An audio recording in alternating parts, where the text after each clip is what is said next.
Hello, and welcome back to Savannah Spectacles. This is Act 3, which is the final part of my series on the history of circus and the allied arts in Savannah.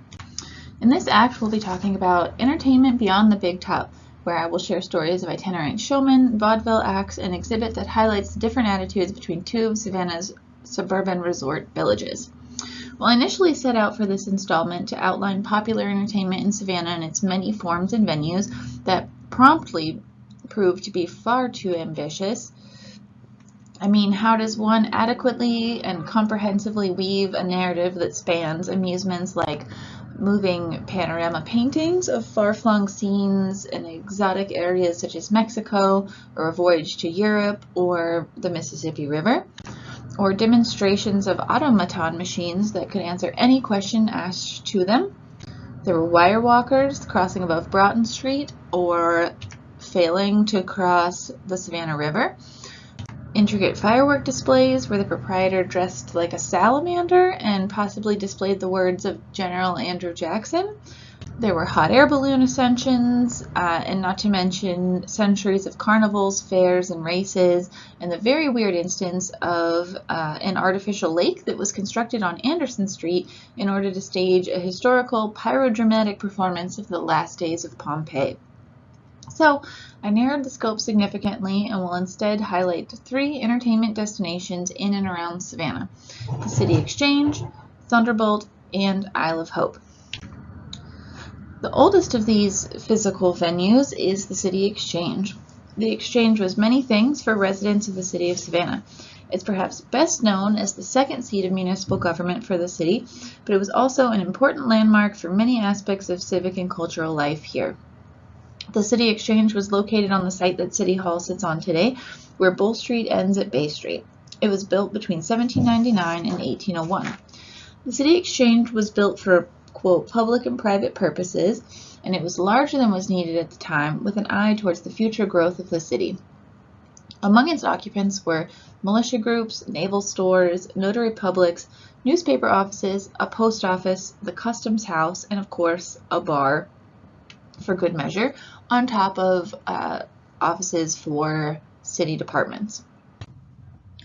Before the Exchange was demolished in 1904, it was written about in the paper like this, quote, "The long room has been utilized on many occasions for public meetings, for the reception of distinguished visitors, and as a suitable place when the honored dead might lie in state. No building in the state of Georgia had more historic memories clustered about it than this venerable edifice. In the infancy of the city, the belles and beaux of the little city danced therein, and at several times rooms were granted temporarily for school purposes to worthy pedagogues of limited means. For many years, it was the center of social life of the community. Itinerant actors and passing showmen with strange animals to exhibit found it a convenient place for their purpose, and the city council leniently consented to its use for such popular amusements. It's on these dancing beaux, worthy pedagogues, and itinerant showmen that I really want to focus. Since my office is in City Hall, I've always been interested in these passing references to the social events that took place in the Exchange, but I'd never really looked for much in the way of solid proof of just what those were. But what I found through doing this research was that for at least 4 decades, the City Exchange did routinely host acrobatic performances, concerts, balls, galas, exhibits, and lectures. The earliest reference to a performance at the City Exchange that I've been able to locate was the display of the unparalleled powers of ventriloquism and other philosophical and magical operations by the revered Mr. Ranney in 1807. Spectators could watch him cut the head off of a chicken or the finger off of an audience member, only for them both to be reattached, pain-free, as if it never happened. He claims to burn cash and smash watches, then restore those to perfect working order as well. If that wasn't enough, he practices sword swallowing and showcases his balancing abilities with ground and lofty tumbling feats. In 1810, Savannians were treated to another magic act in the Exchange when Mr. Martin, who was likely Martin Oby, a Parisian showman, and his wife performed for a week in March. They performed card tricks, not illusions, and Mr. Martin displayed his sharpshooting abilities by extinguishing a candle with a pistol ball. I guess there's really just nothing quite like shooting around a crowd in an enclosed space, right? but maybe that too was another one of his tricks. The most interesting part of their exhibition, though, was the second act, the Phantasmagoria.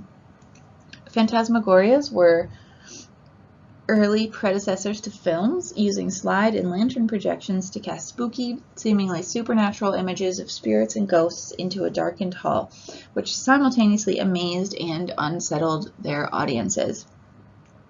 As part of the Dance of Witches, which is advertised here, Martin moved a beyond lifetime skeleton through the audience in such a way that it seemed to be moving on its own. Between acts, Martin also included a fireworks show, another very popular entertainment in the 19th century.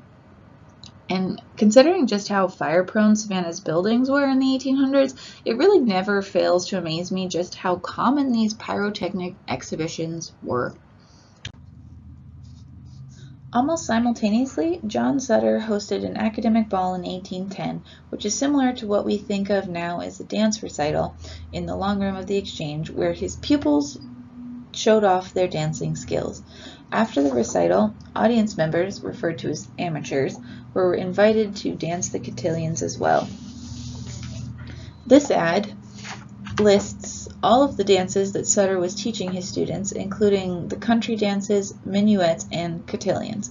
Sutter was a long-standing fixture in the Exchange. I found evidence that he was renting rooms and performing recitals in the building at least through 1824. The majority of the performances that graced the Exchange were small, 1 to 2 performer troupes putting on shows in a particular genre.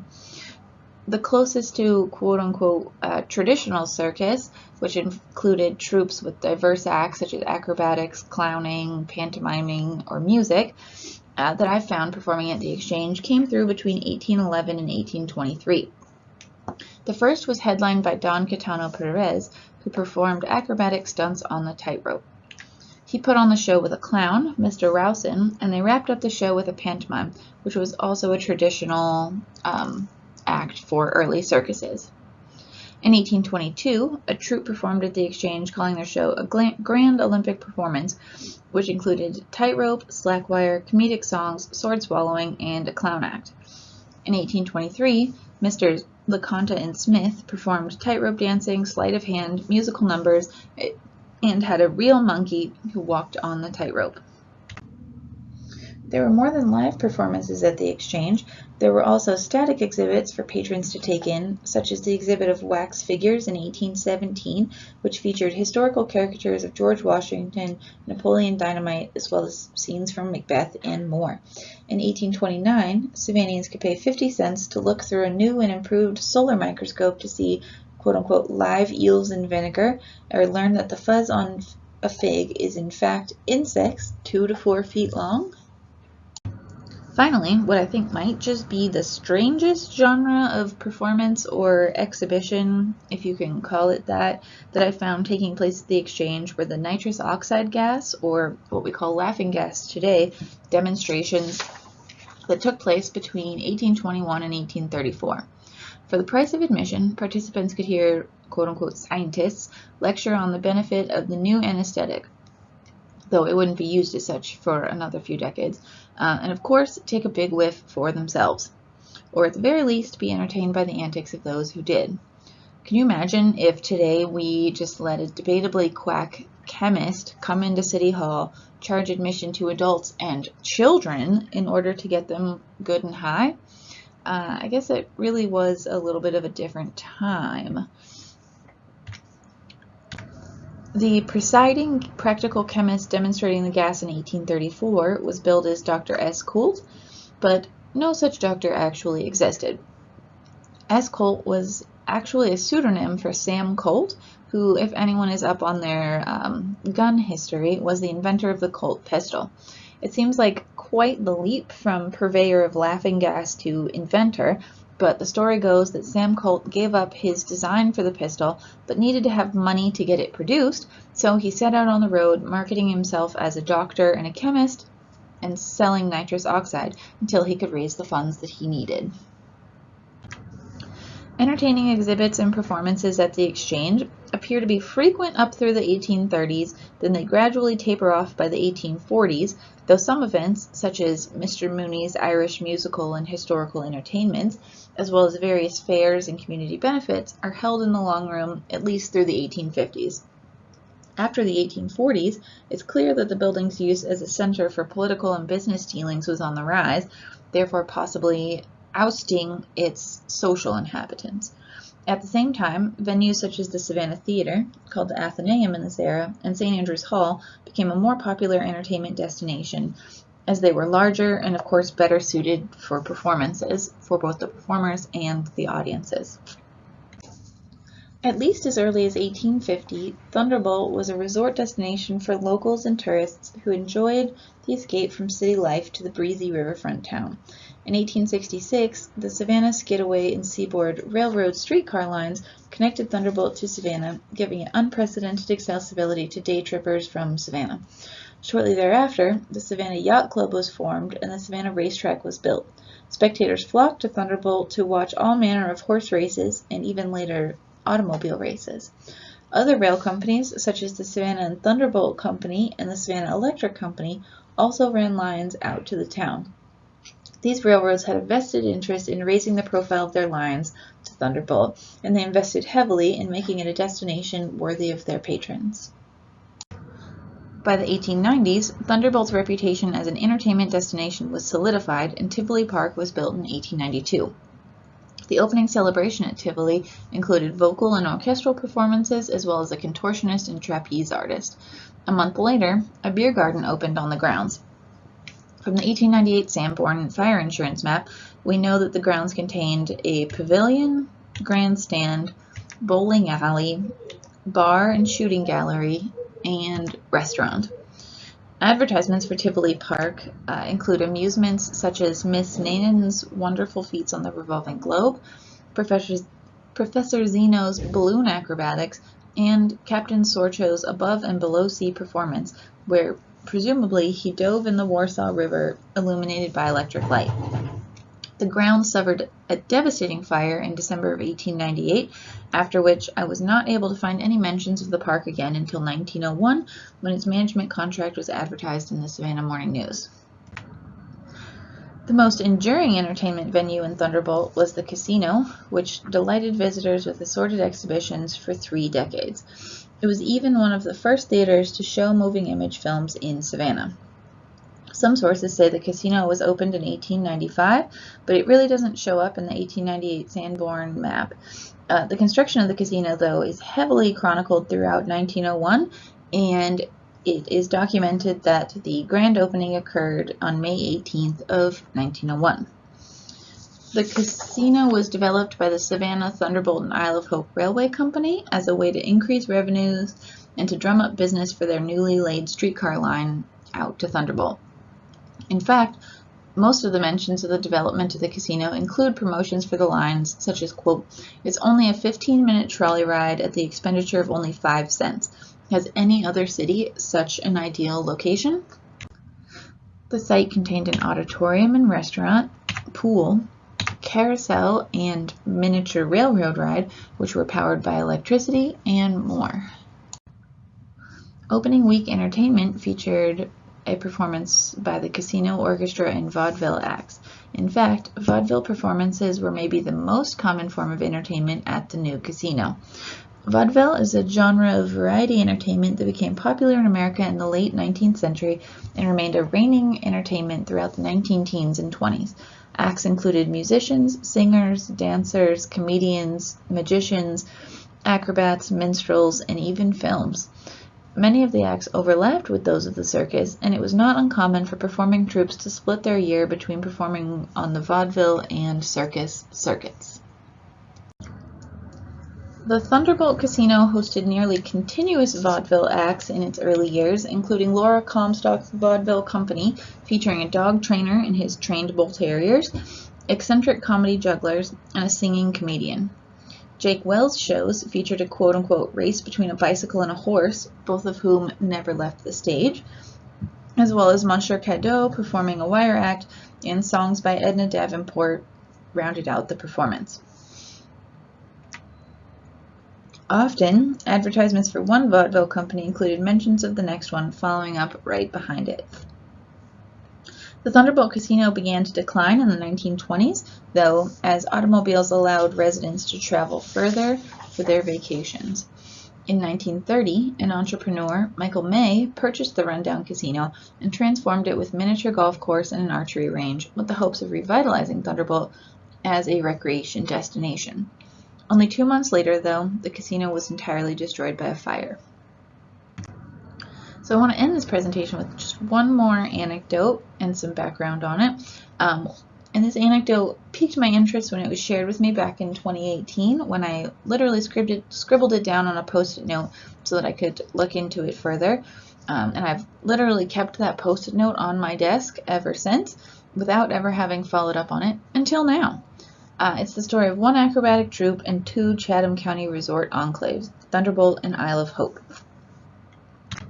Just as a little bit of background, Isle of Hope became a popular summer retreat for Savannah's elite in the mid-19th century as they sought to escape the sweltering heat and disease outbreaks that the city of Savannah often suffered. In 1870, a streetcar line connected the community with the rest of Chatham County, and much like Thunderbolt, it suddenly became an accessible destination for short-term visitors. Seemingly, the first iteration of an entertainment venue for the masses was Buckingham's Pavilion, which is described as an elegant pavilion over the water. By 1875, the pavilion was host to 4th of July celebrations and spelling bees. The 1890s saw Isle of Hope get its first new electric streetcar line and a new mammoth pavilion that would later become the famed Barbie's Pavilion in Terrapin Farm, which was the attraction that put Isle of Hope on the map for the rest of the country. The site included a performance venue, pool, restaurant, and aviary. Sloths, tigers, cats, monkeys, snakes, and ostriches called the Barbie Pavilion home as well. Around the turn of the century, Isle of Hope was not a destination for vaudeville-style entertainment the way that Thunderbolt was. Instead, dances, galas, regattas, Punch and Judy puppet shows, and technological exhibits drew crowds to Barbie's Pavilion. All in all, it was a slightly sleepier destination than Thunderbolt or Tybee. So this is where the anecdote that was relayed to me comes in. A patron told me that about a high wire act that was performed at Isle of Hope and Thunderbolt. They told me that the residents of Isle of Hope objected to the frenzy and commotion that such an act brought to their village and maybe banished the troupe back to Thunderbolt. That part was a little bit unclear. With a little digging in the newspapers, I discovered that these stunt artists were James and Alfreda Baum, who were hired by the Savannah, Thunderbolt, and Isle of Hope Railway to perform their high wire feats for audiences in both Isle of Hope and Thunderbolt in 1899. And later, the Baums came back in 1902 and 1904, but those times they only performed in Thunderbolt. In their act, James and Alfreda both rode on a bicycle across the tightrope, and Alfreda executed acrobatic trapeze tricks while suspended from James' bicycle on the wire, all while fireworks were illuminating their performance from the side. It seems likely that these are the Baums depicted here in this undated postcard. The pair gave their first performance on Sunday, which that's important, September 24th in Thunderbolt, then moved their show out to Isle of Hope during the week, and finally were supposed to conclude their engagement on Sunday, October 1st, back again in Thunderbolt. Instead, the logistics of transporting the 105-foot high wire apparatus and poles back and forth was just too difficult, and at the last minute, an advertisement notified Savannahans that the final performance of the Flying Baums would instead be at Isle of Hope on Sunday.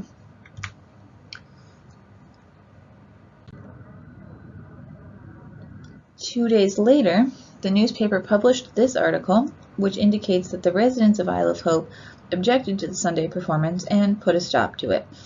Apparently, a Sunday performance was fine for Thunderbolt, but just could not be tolerated in Isle of Hope. The letter published in the paper reads, "Isle of Hope is noted as a quiet and orderly suburban resort. It has a number of permanent residents, and many of the best citizens of Savannah own homes there. The kind of crowd which likely would have been drawn there might have made things unpleasant for the citizens. Aside from this, the residents of Isle of Hope do not approve of Sunday desecrations in any form. They prefer a quiet, residential village rather than a popular Sunday resort. The show was all right for a weekday performance, though there is no convenient place for any exhibition of the kind." End quote. The residents were successful in their petition, and the exhibition was called off. Between the mention of the status of its residents and literally stating that they prefer to be a quiet residential village, this objection tells us just what Isle of Hope residents thought of themselves and their attitude towards the tourists who they allowed to visit their community. Phew! Now that I've finally researched and shared the story of the wire walkers of Thunderbolt and Isle of Hope, I can finally conclude this series on Savannah Spectacles. Thanks for tuning in, and I'll leave you one last time with the traditional circus farewell. May all your days be circus days.